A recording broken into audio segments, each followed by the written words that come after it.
আমি আপনাদের নভেম্বর ডিসেম্বরই বলেছিলাম যে বাংলাদেশে আবার একটা গৃহযুদ্ধ লাগতে চলেছে, কারণ আমি বুঝে গেছি যে মোহাম্মদ ইউনূস অন্তর্বর্তীকালীন সরকারের প্রধান উপদেষ্টা, বকলমে এই মুহূর্তে বাংলাদেশের প্রধানমন্ত্রী আনঅফিসিয়াল, তিনি কিন্তু গদির লোভ, ক্ষমতা দখলের লোভ একেবারে পেয়ে গেছেন।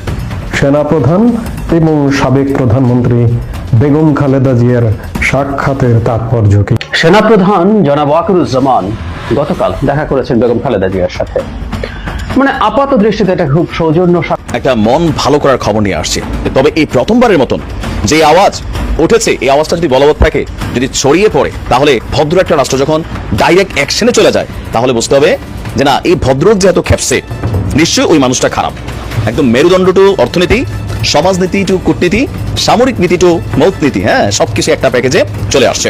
একটা সুখবর হচ্ছে, মৌলিক কিছু প্রশ্ন, রিপিট, সাময়িক নয় বা বাহ্যিক নয়, একেবারে ফান্ডামেন্টাল কিছু কোয়েশ্চেনে ডক্টর ইউনূস সরকার, আমিরে জামাত কিংবা জামাত ইসলামী এবং শিক্ষার্থীদের প্ল্যাটফর্ম বৈষম্যবিরোধী ছাত্র নাগরিক কমিটি, এরা এক মেরুতে, বিএনপি আওয়ামী লীগ অন্য মেরুতে। এমন ভাষায় মানে আমি আর কোন সেনাপ্রধানকে লাস্ট কয়েক টার্মে যারা ছিলেন কথা বলতে দেখিনি, মানে একদম কলিজা ভরে গেছে, মনে হচ্ছে ইয়েস, এইরকমই বলা উচিত। কারণ কিন্তু বিএনপি কে ছেড়ে দেবে? তারা কিন্তু মোহাম্মদ ইউনূসের বিভিন্ন সিদ্ধান্তের বিরোধিতা করে এসছে, বিশেষ করে মুক্তিযুদ্ধ ইতিহাস মুছে ফেলা, শেখ মুজিবুর রহমানের ইতিহাস মুছে ফেলা নিয়ে বিএনপি কিন্তু মোহাম্মদ ইউনূসের অন্তর্বর্তীকালীন সরকারের বিরোধিতা করে এসছে। তার কারণ হচ্ছে আমাদের রানিং যিনি সেনাপ্রধান আছেন জেনারেল ওয়াকারুজ্জামান একটা ডিফারেন্ট ক্যারেক্টার। তিনি তার পেশাগত দায়িত্ব পালন করতে গিয়ে প্রমাণ করেছেন আত্মীয়তার চেয়ে পেশার জায়গাটা বড়। যদি সেনাপ্রধান সেদিন কোথাও না কোথাও এই সিদ্ধান্ত না নিতে। আসসালামু আলাইকুম রহমতুল্লাহ, সবাই কেমন আছেন? আশা করি সবাই অনেক অনেক ভালো এবং সুস্থ আছেন। সবাইকে স্বাগতম জানাচ্ছি আমাদের আরেকটি নতুন ভিডিওতে। প্রতিদিনের মতো আমি আপনাদের সিরিয়াত ফারুকি। দর্শক, আজকের ভিডিও টাইটেল এবং থাম্বনেল দেখে ইতিমধ্যে বুঝতে পেরেছেন কি বিষয়টা নিয়ে কথা বলবো। ভিডিওর শুরুতে আপনারা বেশ কিছু অংশ বিশেষ দেখেছেন, যেখানে বুঝতে পেরেছেন বর্তমানে দেশের যে চলমান পরিস্থিতি, দেশের যে বর্তমান অবস্থান, সেটা নিয়ে আমরা কিছু অংশ দেখে বুঝতে পেরেছেন আজকের ভিডিওটি কতটুকু গুরুত্বপূর্ণ হতে চলেছে। তাই সবাইকে আমি অনুরোধ করব দেশের বর্তমান পরিস্থিতি জানতে বা দেশের যে বর্তমান অবস্থা কি সেটা সম্পর্কে জানতে অবশ্যই আজকের ভিডিওটি আপনাদের জন্য অনেক অনেক গুরুত্বপূর্ণ। তাই সবাইকে অনুরোধ করব ভিডিওটি সবাই আশা করে ধৈর্য সহকারে শেষ পর্যন্ত দেখবো। দর্শক, আর বেশি কথা বলছি না, আমরা একটা ভিডিও প্রশ্নের মাধ্যমে একটু বিস্তারিত দেখে আসবো। তার আগে আপনাকে ছোট্ট একটি অনুরোধ জানিয়ে রাখতেছে, যারা আমাদের ফারুকি অনলাইন ইউটিউব চ্যানেলটিতে এখনো নতুন আছেন, প্লিজ দয়া করে আমাদের চ্যানেল সাবস্ক্রাইব করে সাথে থাকবেন।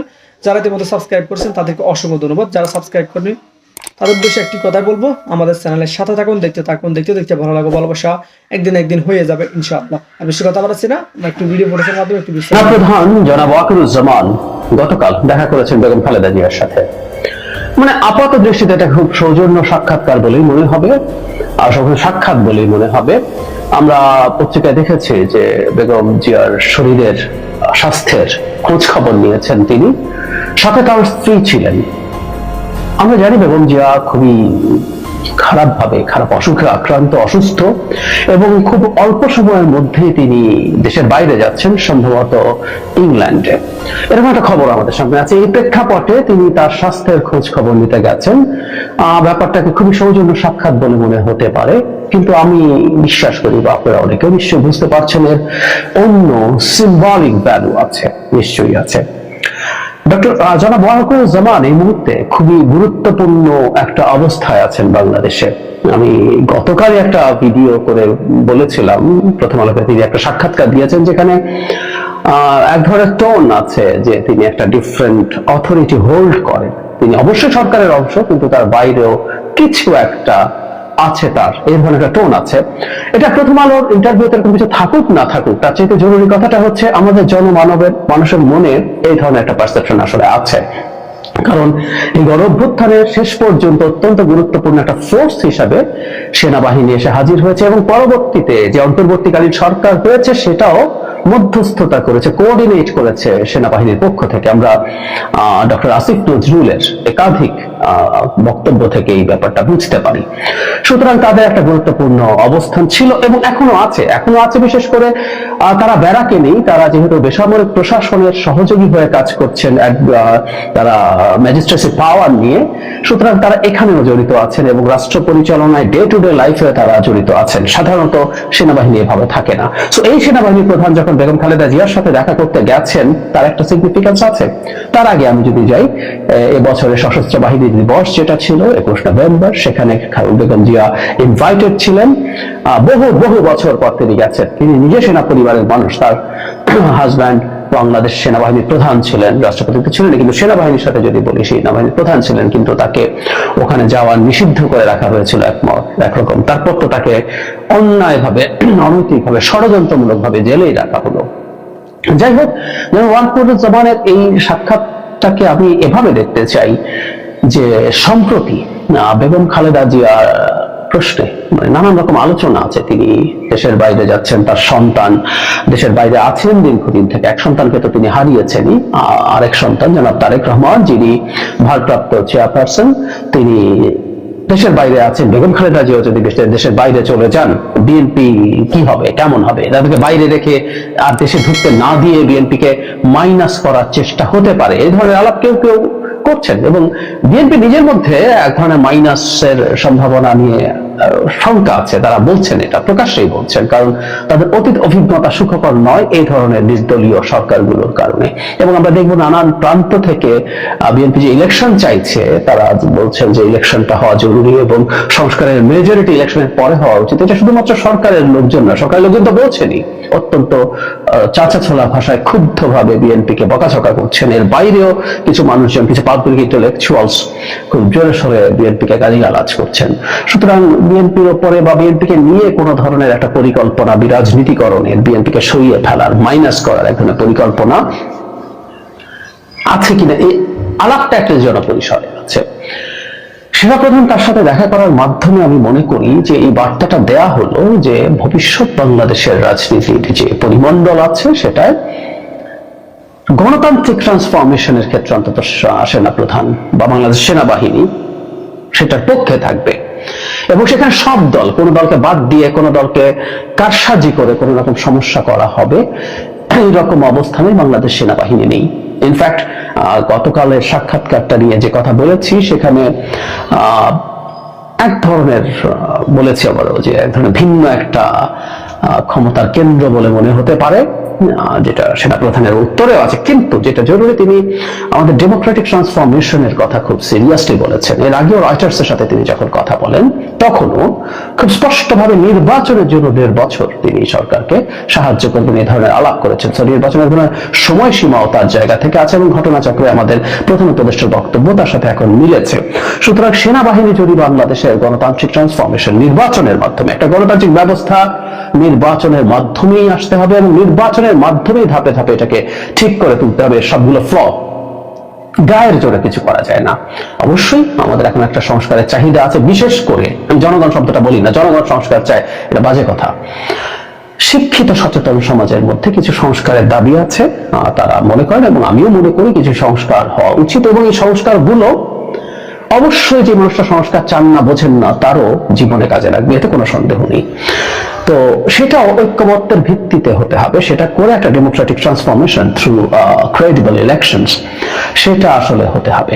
আমাদের সেনাপ্রধান যদি এই রকম একটা অবস্থান নেন, সেটা আমাদের গণতন্ত্রের জন্য ভালো হবে। তিনি শেষ পর্যন্ত শেখ হাসিনার পক্ষে দাঁড়িয়ে গুলি করে, মানুষ হত্যা করে তাকে ক্ষমতায় রাখা থেকে যেভাবে পিছিয়ে এসেছেন, তিনি যদি এবং তার বাহিনী, তার নেতৃত্বে যদি বাংলাদেশের গণতান্ত্রিক ট্রান্সফরমেশন বাধাগ্রস্ত করার চেষ্টা কেউ করে কোনো না কোনো বাহানা তৈরি করে, সেটা বিপ্লবী সরকারের নামে হোক বা অন্য কোনো নামে হোক, বাংলাদেশের গণতান্ত্রিক ব্যবস্থাটাকে পিছিয়ে দেওয়ার চেষ্টা করে, ধ্বংস করার চেষ্টা করে, তারা সেটাতে ডেটারেন্ট হিসাবে কাজ করবেন, আমরা এটা আশা করি। এবং সেটা যদি করতে পারে, শেখ হাসিনার সময়কার ভূমিকার সাথে ট্রান্সফরমেশনের সময় ক্ষমতার এত কাছাকাছি থেকেও তারা সেটাকে সেইভাবে প্র্যাকটিস করেননি।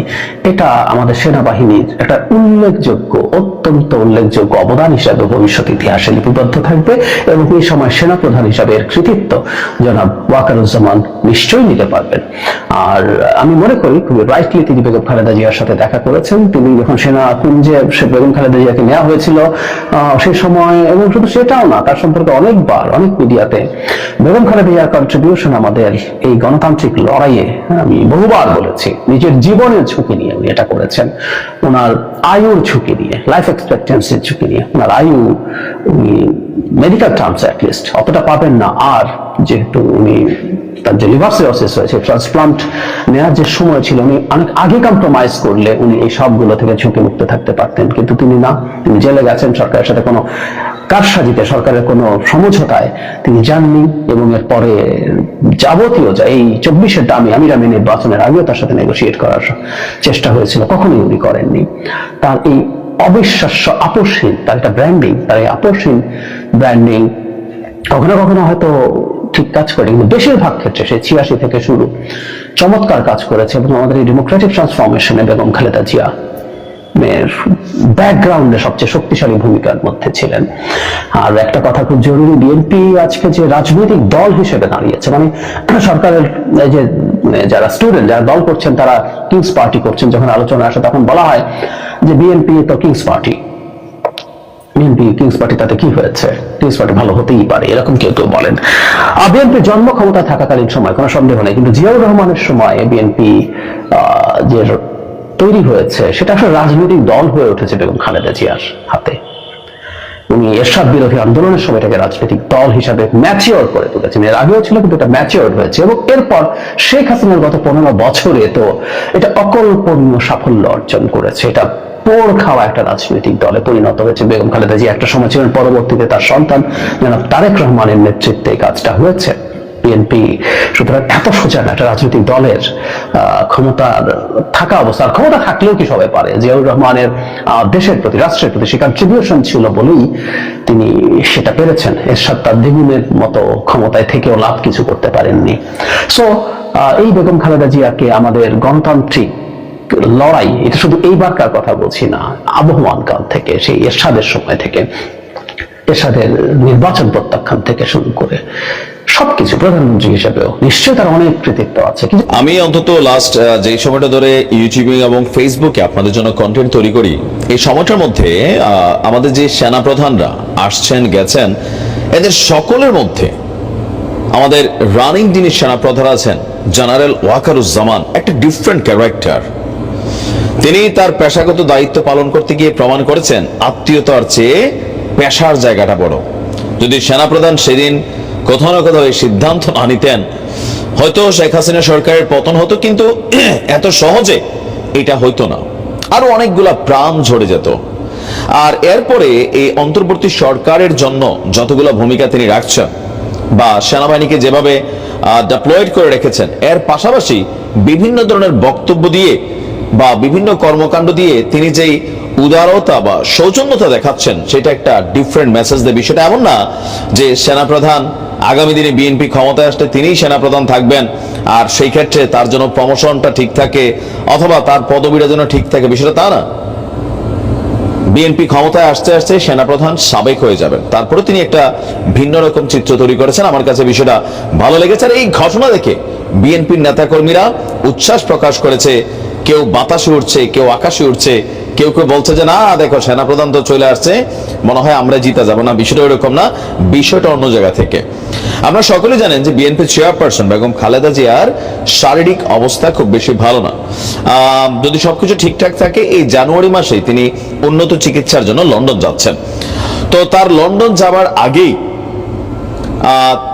বেগম খালেদা জিয়ার শারীরিক অবস্থার খোঁজ খবর নিতে তার গুলশানের বাসভবনে গিয়েছিলেন। হঠাৎ করে সবাইকে চমক দিয়ে দিয়েছেন সেনাপ্রধান জেনারেল ওয়াকারুজ্জামান। তবে যাবার সময় তিনি একা যাননি, আর এটা অফিসিয়াল কোনো ভিজিট ছিল না যে সেনাপ্রধান যাচ্ছেন অফিসিয়ালি ভিজিট করতে বেগম খালেদা জিয়ার বাসায়। তিনি গিয়েছিলেন রাত 8:30টার দিকে। সেনাপ্রধান যাওয়ার সময় তার যিনি স্ত্রী আছেন তাকেও সাথে করে নিয়ে গেছেন। খালেদা জিয়ার বাসভবনে ফিরোজায় যাওয়ার পর সেখানে প্রায় 40 মিনিটের মতন তিনি অবস্থান করেছেন। আর বিএনপি চেয়ারপারসনের মিডিয়া উইং এর সদস্য শাহরুল কবির বলছেন যে সেনাপ্রধান রাত 8:30টায় আসছেন এবং কি 9:10-15 দিকে তিনি ফিরোজা থেকে বের হয়ে গেছেন। তিনি কেন আসলেন? তিনি আসলে খালেদা জিয়ার স্বাস্থ্যের খোঁজ খবর নিতে আসছেন। এখানে এটা একটা পলিটিক্যালি মুভমেন্ট ছিল না, এটা একটা নন পলিটিক্যালি অথবা নন গভর্নমেন্ট একটা অবস্থান থেকে তিনি গিয়েছেন। বিএনপি চেয়ারপারসনের উপদেষ্টা সদস্য মেজর জেনারেল অবসরপ্রাপ্ত ফজলে লাহি তিনি আপনার বেগম খালেদা জিয়ার পক্ষে সেনাপ্রধানকে স্বাগত জানিয়েছিলেন এবং বিএনপি চেয়ারপারসনের জন্য দ্রুত সুস্থ হয়েছেন এই দোয়া করেছেন সেনাপ্রধান। এই সময় তার সঙ্গে তার সহধর্মিণী উপস্থিত ছিল। আর এই জিনিসটা সামনে আসার পর সারা বাংলাদেশের কাছে সেনাপ্রধান হিসাবে জেনারেল ওয়াকারুজ্জামানের বাকি যে গুণাবলীগুলো ছিল বা পজিটিভ অবস্থান ছিল, এইটা আরেকটা ডিফারেন্ট একটা ভূমিকা দিয়েছে। কারণ কেউ কেউ মনে করতো তিনি শেখ পরিবারের আত্মীয়, সো তিনি একটু ডিফারেন্ট হবেন বা এই হবেন সেই হবেন, কিন্তু আপনি দেখেন ভারতকেও যে পরিমাণ কঠোর বার্তা তিনি সহজ ভাষায় দিয়েছেন।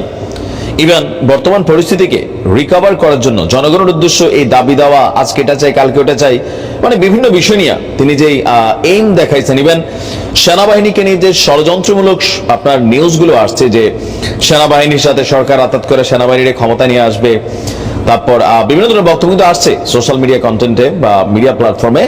তো সেগুলোর ব্যাপারে তিনি একটা স্পষ্ট বার্তা দিয়েছেন যে সেনাবাহিনী রাজনৈতিক ইস্যুতে হস্তক্ষেপ করবে না, এমনকি কোনো ধরনের উচ্চাকাঙ্ক্ষা বা বিলাস নেই। তো আমি জেনারেল ওয়াকারুজ্জামান সম্পর্কে ওনার যারা সমালোচক আছেন সবাই কিন্তু একটা কথা সবাই স্বীকার করেন, ভদ্র শান্ত মানুষ, ইভেন নীতির বেলায় মোটামুটি তিনি অনেকটা অচল মানুষ। তো ধন্যবাদ। এমন হঠাৎ করেই অন্তত 3 জন উপদেষ্টার পদত্যাগের গুঞ্জন শুরু হয়েছে। 3 জন উপদেষ্টা পদত্যাগ করতে চাইছেন কিংবা আলটিমেটাম দিয়েছেন, এরকম গুঞ্জন যখন শুরু হয়েছে তখনই আবার হঠাৎ করে দেখলাম যে সেনাপ্রধান রাতে বিএনপি চেয়ারপারসন বেগম খালেদা জিয়ার বাসায় গিয়ে তার সঙ্গে সাক্ষাৎ করলেন। দুটো ঘটনাই বাংলাদেশের রাজনীতির জন্য খুবই গুরুত্বপূর্ণ ঘটনা। সেই ঘটনা নিয়েই আলোচনা করব আমরা এই ভিডিওতে, থাকবেন। দর্শক, বলছিলাম সেনাপ্রধানের কথা। সেনাপ্রধান গত রাতে 8:30টার পরে বেগম খালেদা জিয়ার বাসায় গিয়েছিলেন এবং তার সঙ্গে প্রায় 40 মিনিটেরও বেশি সময় কথা বলেছেন। এ সময় সেনাপ্রধানের স্ত্রী তার সঙ্গে ছিলেন। খালেদা জিয়ার সঙ্গে হঠাৎ করে তার বাসায় গিয়ে রাতে দেখা করার কারণ কি, এটা নিয়ে রাত ব্যাপী নানা রকমের কথা, নানা রকমের আলোচনা, সামাজিক যোগাযোগ মাধ্যমে নানা রকমের লেখালেখি এটা কিন্তু শুরু হয়ে গেছে। খালেদা জিয়ার সঙ্গে কেন সেনাপ্রধান দেখা করলেন? খালেদা জিয়া এখন কোনো রাষ্ট্রীয় প্রোটোকলে নেই, রাষ্ট্রের কোনো দায়িত্বে নেই, কিন্তু রাষ্ট্রের অন্যতম দ্বিতীয় গুরুত্বপূর্ণ পদে যিনি রয়েছেন সেই সেনাপ্রধান, যাকে প্রধান উপদেষ্টার পরেই সব থেকে ক্ষমতাবান এই মুহূর্তে, যত প্রোটোকলই থাকুক সব নিয়ম কানুনের আওতার বাইরে গিয়ে কখনো কেউ মনে করেন সেনাবাহিনীর প্রধানই সর্বোচ্চ ক্ষমতার অধিকারী, সেনাবাহিনীর ব্যাকআপেই বর্তমান সরকার তাদের দায়িত্ব পালন করছে। সেটা যদি সত্য নাও হয়, তাও প্রধান উপদেষ্টার পরেই যে সেনাপ্রধানের অবস্থান সেটা মেনে নিতে অন্তত কারো আপত্তি থাকার কথা নয়। সেই সর্বোচ্চ পর্যায়ের গুরুত্বপূর্ণ ব্যক্তিটি খালেদা জিয়ার বাসায় গিয়ে কেন দেখা করলেন সেটা নিয়ে গুঞ্জন শুরু হয়েছে। খালেদা জিয়ার বাসায় কেন গেলেন সেনাপ্রধান? কি তার মাঝে যা?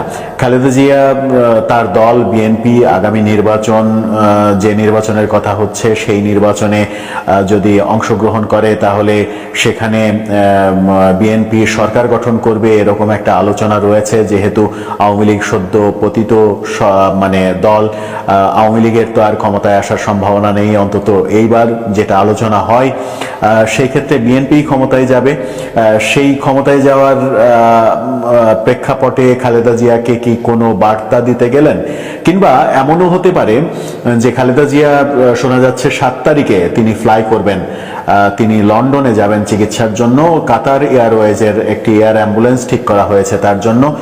সোমবার তিনি ঢাকা ত্যাগ করবেন এমনটাই যখন শোনা যাচ্ছে, তখন ঢাকা ত্যাগের আগে এমন কোনো গুরুত্বপূর্ণ আলোচনা কি খালেদা জিয়ার সঙ্গে সেনাপ্রধানের ছিল যেটা করতে গেলেন? কি মেসেজ দিলেন? কি মেসেজ আসলো? বাইরেই বা কি মেসেজ আসলো? সেনাপ্রধানের খালেদা জিয়ার সঙ্গে দেখা করার কারণ কি? সেনাপ্রধান নিয়মের বাইরে অনেক কিছুই করছেন। বর্তমান খুবই গুরুত্বপূর্ণ সময়ে নিয়মের বাইরে তাকে অনেক কিছুই করতে হচ্ছে। যেমন গত পরশু আমরা দেখেছি নিয়মের বাইরে দৈনিক প্রথম আলোর সঙ্গে তিনি সাক্ষাৎকার দিয়েছেন, যেটা এ যাবৎ পর্যন্ত কোনো সেনাপ্রধান দায়িত্বে থাকাকালীন কখনো এই কাজটা করেন নাই, কোনো বেসরকারি পত্রিকাতে সাক্ষাৎকার দেন নাই। কিন্তু বর্তমান সেনাপ্রধান ওয়াকারুজ্জামান তিনি প্রথম আলোতে সাক্ষাৎকার দিয়েছেন। সেই সাক্ষাৎকারে যা কিছু বলেছেন সেটা নিয়ে ব্যাপক আলোচনা হয়েছে। নির্বাচনের কথা বলেছেন, রাজনৈতিক সরকারের প্রয়োজনীয়তার কথা বলেছেন, সেনাবাহিনী ক্ষমতায় হস্তক্ষেপ করবে না এমন কথা বলেছেন।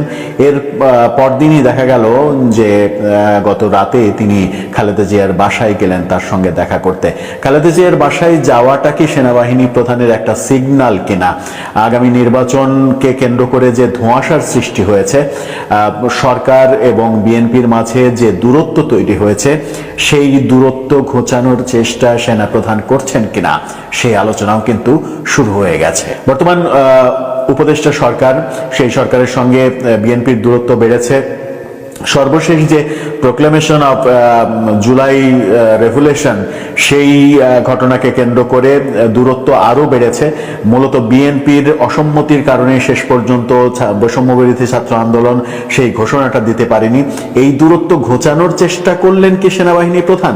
এক ধরনের আশ্বাস দেওয়ার চেষ্টা করলেন যে না, নির্বাচন যথাসময়ে হবে, যে সময়ে বলা হয়েছে সে সময়ে হবে, নির্বাচন নিয়ে কোনো সংশয় নেই।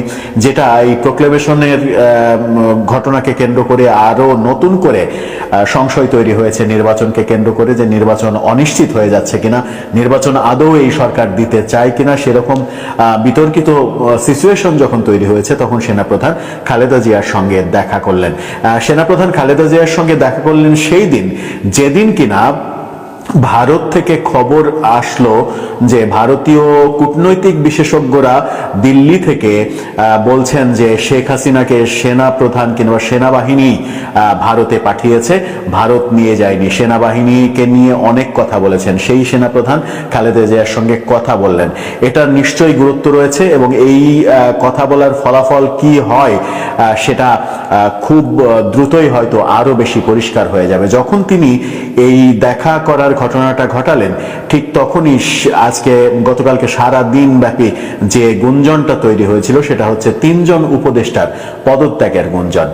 প্রোক্লেমেশন জুলাই রেভুলেশন, এই যে জুলাই বিপ্লবের ঘোষণাপত্র দিতে হবে 31 তারিখে।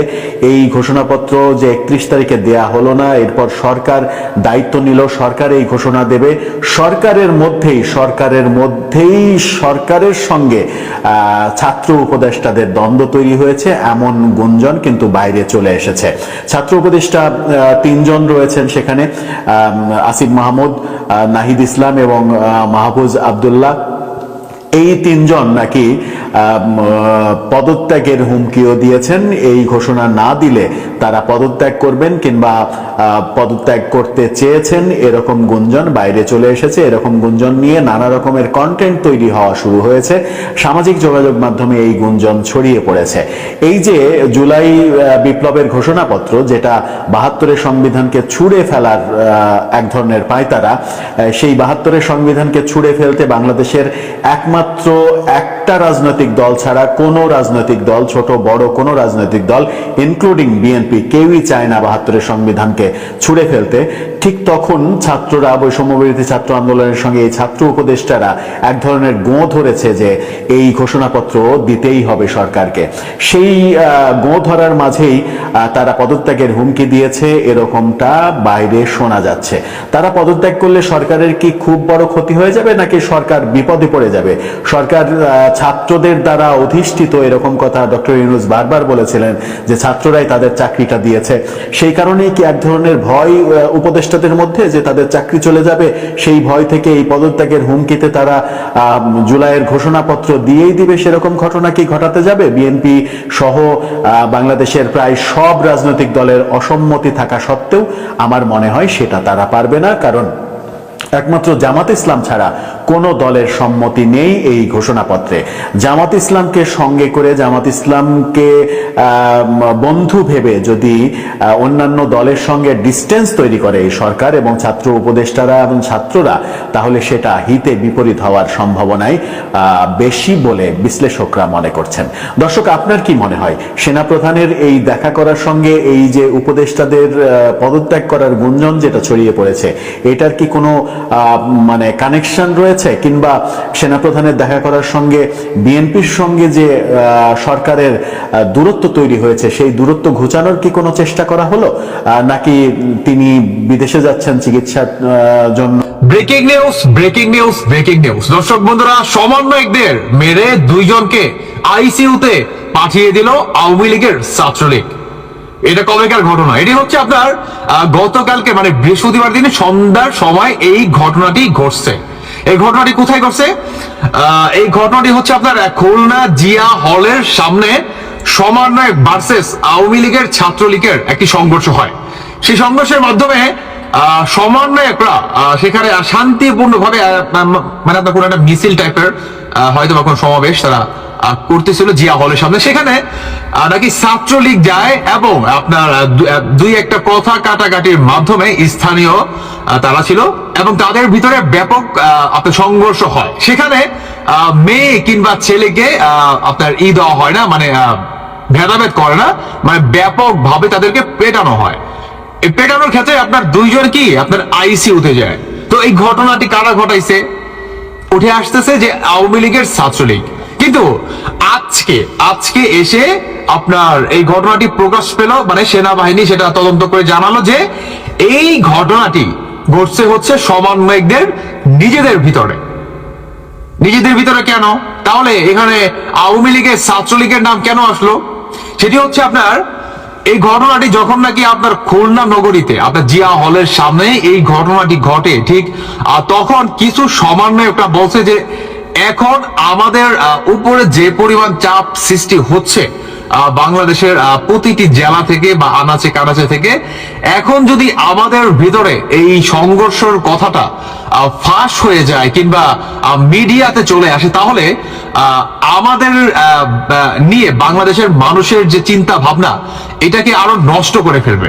মানে আমাদের এগেইনস্টে প্রতিটি মানুষ কথা বলতে শুরু করবে আস্তে আস্তে। অতএব এই ধরনের কোন স্টেপ মানে সাধারণ মানুষকে যাতে আমাদের উপরে বা আমাদের বিপরীতে না নিতে পারে, সেজন্য আমাদেরকে এই কৌশলটি খাটাতে হবে। কি সেই কৌশল?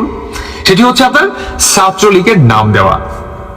এখন ভাই, যখন নাকি সেখানে আপনার তদন্ত করার জন্য কিংবা যে 2 জনকে নাকি আইসিইউতে পাঠিয়ে দেওয়া হয়, সেখানে সেনাবাহিনী যায়, তদন্ত করে এবং যে আপনার যে 2 জনকে নাকি আইসিইউতে পাঠাইছে তাদের গার্জিয়ানদের কাছ থেকে আপনার মতামত নেওয়া হয় কিংবা তাদেরকে জিজ্ঞাসাবাদ করা হয়।